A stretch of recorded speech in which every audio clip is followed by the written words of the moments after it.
మగవులు మెచ్చే ఆషాఢం sale Chennai shopping mall ఆడి KG sale.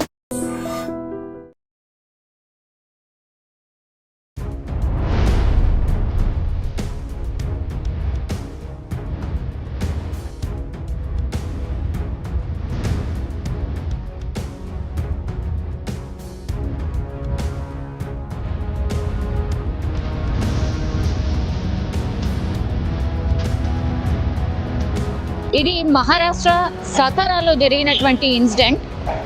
మీరు క్లియర్గా చూడండి ఒకసారి. ఒక అబ్బాయి చేతిలో కత్తి పట్టుకున్నాడు. ఆ అమ్మాయిని చూడండి, స్కూల్ యూనిఫామ్ చేసుకొని ఉంది. అంటే రోజులాగానే స్కూల్కి పోయింది అంతే. స్కూల్కి పోయి తిరిగి వస్తున్నటువంటి టైంలో ఆ అమ్మాయిని పట్టుకున్నాడు. అబ్బాయి పట్టుకొని కత్తితోని బెదిరిస్తున్నాడు. స్కూల్ టైం ఎప్పుడు ఉంటుంది? 4-4:30 మధ్య. అంటే అదేం చీకటి పడ్డది కాదు. అండ్ స్కూల్ ప్రాంగణం ఎట్లుంటుంది, పేరెంట్స్ వాళ్ళందరూ కూడా అక్కడే ఉంటూ ఉంటారు కాబట్టి అసలు అర్థం కాలే. ఒక్కసారిగా వెంటనే కత్తి తీసిండు, అమ్మాయిని గట్టిగా పట్టుకున్నాడు. దగ్గరకు వస్తే, ఎవరైనా దగ్గరకు వస్తే చంపేస్తా అని బెదిరించడం స్టార్ట్ చేసిండు. అందరూ ఉన్నారు అక్కడ, స్పష్టంగా మనకు కనిపిస్తుంది. ఆ అమ్మాయి ఏమో కీకలు పెడుతుంది, గట్టి గట్టిగా అరుస్తుంది, చెప్తుంది ఏమవుతుంది అని. ఈ ఇన్సిడెంట్ చూసిన తర్వాత సగం మందికి అర్థమవుతుంది ఏంటి. ఆ అబ్బాయికి కేవలం 18 ఇయర్స్ మాత్రమే. అమ్మాయి 10వ తరగతి చదువుతుంది, అంటే 15 ఇయర్స్, మైనర్ బాలిక. గత కొంతకాలంగా వేధిస్తున్నాడు, ప్లస్ ఆమె వెంట పడుతున్నాడట. నువ్వు నన్ను ఎట్లాగైనా ప్రేమించాలి, లేకపోతే నిన్ను చంపేస్తా. ఎన్ని టైమ్స్ చెప్పినా, ఎంత ప్రాధేయపడ్డా, అసలు నేను నిన్ను ప్రేమించట్లేదు, నేను నా స్కూల్కి వెళ్తున్నా, ఎందుకు ఇట్లా చేస్తున్నావని ఎన్నిసార్లు ప్రాధేయపడ్డా, నువ్వు ఎవరికైనా చెప్పినా చంపేస్తా, నువ్వు నన్ను ప్రేమించకపోయినా చంపేస్తా, ఇట్లా చాలా హెరాస్మెంట్ చేయడం స్టార్ట్ చేసిండు. ఇక ఏకంగా ఏమైంది, లాస్ట్కి వస్తే ఆ స్కూల్ వదిలేస్తారు కదా, స్కూల్ వదిలిన వెంటనే చూసిండు ఎట్లా అయినా ఈరోజు మాత్రం ఈమెని ఏదో ఒకటి బెదిరించడమో చంపేయడమో ఏదో చెయ్యాలి అని ఫిక్స్ అయ్యిండు. అంతే, ఆ అమ్మాయి స్కూల్కి వెళ్ళి బయటకు రాగానే చేతు పట్టుకొని లాగేసి కత్తి తీసిండు. ఆ అమ్మాయి, నువ్వు నన్ను ప్రేమిస్తావా లేకపోతే నిన్ను చంపేయాలా. ఇదే ఆ దగ్గర ఉన్నోళ్ళు, పక్కన ఉన్నోళ్ళు, అక్కడ స్కూల్ ప్రాంగణం కాబట్టి చాలామంది ఉన్నారట. వాళ్ళందరూ కూడా చెప్తున్నారు, చెప్పే ప్రయత్నం చేస్తున్నారు, అట్లా కాదు బాబు ఏంటిది అని. ఆ అమ్మాయి కూడా చెప్తోంది, నేను ఈ అబ్బాయిని ప్రేమించట్లేదు, నా వెంట పడుతున్నాడు, ఎన్నిసార్లు చెప్పినా వినట్లేదు అని ఆ అమ్మాయి చెప్తోంది. గట్టిగా భయంతో అరుస్తోంది, ఒకవైపు చెప్తోంది. అక్కడ దగ్గరలో చుట్టుపక్కల ఉన్న వాళ్ళందరూ కనిపిస్తున్నారు, కానీ ఇట్లా పక్కనే కదా, ఒక్కసారి చాకుతోని గొంతు కోసినా, కడుపులో పొడిచినా అంతే కదా. జస్ట్ ఇట్లా పక్కనే ఉన్నారు. ప్రాణం ఎక్కడ పోతుందో అన్న భయం, అసలు ఆమెతో ఏం జరుగుతుందో చెప్పే ప్రయత్నం. ఆ చుట్టుపక్కల వాళ్ళు ఉన్నోళ్ళందరూ కూడా స్పష్టంగా ఆ అబ్బాయిని చూస్తే కూడా అర్థమవుతుంది, ఆయనకు కూడా పెద్ద ఏజ్ లేదు, చాలా తక్కువ ఏజే అని. ఈమెనైతే 10వ తరగతి స్టూడెంట్. అక్కడ వచ్చినటువంటి పేరెంట్స్ అందరూ కూడా ఇంకా దగ్గరికి వెళ్ళే ప్రయత్నం స్టార్ట్ చేసిండ్రు. ఇక ఎంతకీ చెప్పడే వినట్లేదు అని. ఒక లేడీ మనం చూడొచ్చు, ఏ అమ్మాయి వాళ్ళ పేరెంటో ఎవరు, ఈ అబ్బాయి వాళ్ళ పేరెంటో, ఆ స్కూల్ ప్రాంగణం కాబట్టి దగ్గరికి వెళ్ళడానికి ట్రై చేస్తుంటే కూడా ఇంకా గట్టిగా అరుస్తున్నాడు, బెదిరిస్తున్నాడు.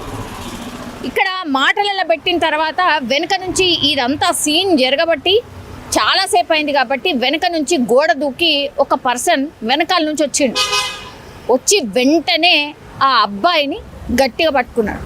ఏంది అసలు ఇంత ఘోరంగా, ఎవరి ప్రభావం, దేని ప్రభావం మీద అంతా అంటే అర్థం చేసుకోవచ్చు. మనకు తెలుసు, సోషల్ మీడియాలో ఏం జరుగుతుందో మనకు తెలుసు, టీవీ చూస్తే ఏం జరుగుతుందో మనకు తెలుసు, ఎట్లాంటి కంటెంట్ వస్తుందో తెలుసు.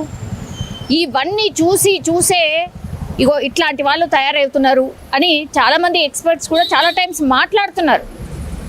10వ తరగతి పాపం ఆమె స్కూల్కి వెళ్తుంది, అట్లాంటిది కేవలం అంటే కాలేజ్ వెళ్తున్నాడేమో పిల్లాడు అంతే, 18 ఇయర్స్. ఆ వెంటపడ్డం ఏంది, బెదిరించడం ఏంది, ఏకంగా చాకు తీసుకొచ్చిండు అని అంటే ఆ మైండ్ సెట్ ఏమనుకోవాలా, చంపేద్దామని ఫిక్స్ అయ్యే వచ్చిండొచ్చు అంతే. ఆ పాప అదృష్టం బాగుంది కాబట్టి ఆ పక్కన ఉన్న వాళ్ళందరూ స్పందించిండ్రు. ఆ తర్వాత అతన్ని పట్టుకున్నారు. పట్టుకున్న తర్వాత ఇక ఏం చేస్తారో తెలిసిందే కదా. ఎంత కొట్టిండ్రంటే ఇక అంత భయంకరంగా మంచిగా దేహశుద్ధి అయితే చేశారు. సరే, బాడీకి అయితే మీరు కొట్టి ఇంకేదో అక్కడ జరిగిన ఇన్సిడెంట్ని బట్టి మీరు రెస్పాండ్ అయినరు, కొట్టిండ్రు. కానీ లోపల ఆ పిల్లగాడి లోపల అది అట్లాగే ఉండిపోయింది. నన్ను ప్రేమించలేదు కాబట్టి నేను చంపేయాలి. అది ఎట్లా పోవాలి మరి? ఎవరు దానికి బాధ్యులు? ఎవరు? ఇప్పుడు 18 years బాబు అని అంటే ఆయనకు కూడా పేరెంట్స్ ఉంటారు. ఇప్పుడు పేరెంట్స్ వచ్చి ఉంటారు, కౌన్సిలింగ్ అవుతుంది, ఇదంతా అవుతుంది. అమ్మాయి మాత్రం భయంతోనే బతకాలి కదా. ఎప్పుడు ఏమవుతుందో ఇంకేమవుతుందో అని భయంతోనే బతుకుతుంది. అండ్ ఆమెకు ఉన్నటువంటి ఎక్స్పీరియన్స్, ఆమెకు జరిగినటువంటి ఎక్స్పీరియన్స్ కూడా ఏం చెప్తుంది, లైఫ్ లాంగ్ అది ఒక రకంగా గుర్తుండిపోతుంది. పాపం ఆ స్టడీస్ మీద కాన్సన్ట్రేట్ చేయగలుగుతుందా? ఆ పాప మీద ఎంత ప్రభావం పడుతుంది? ఆ పేరెంట్స్ మీద ఎంత ప్రభావం పడుతుంది? సో సొసైటీలో ఇట్లాంటి ఇన్సిడెంట్స్ జరిగినప్పుడు చాలామంది పేరెంట్స్, ఈ టీనేజ్కి సంబంధించిన పిల్లలు ఉన్నటువంటి పేరెంట్స్ అయితే చాలా మటుకి భయపడిపోతున్నారు.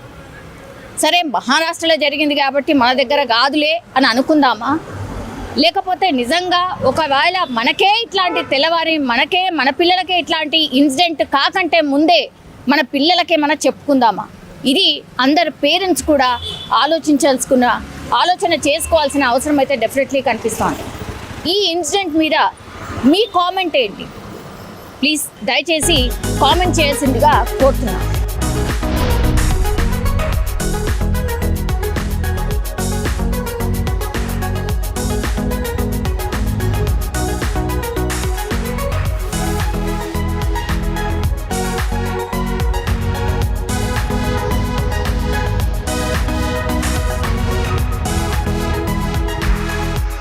నిజంగా ప్రస్తుతం ఉన్నటువంటి సమాజం దేనికి ప్రయారిటీ ఇస్తుంది? ఆర్థిక సంబంధాల చుట్టూ మాత్రమే తిరుగుతోంది. మళ్ళీ ఎన్నికలంగానే చాలా విరక్తి కలుగుతాను.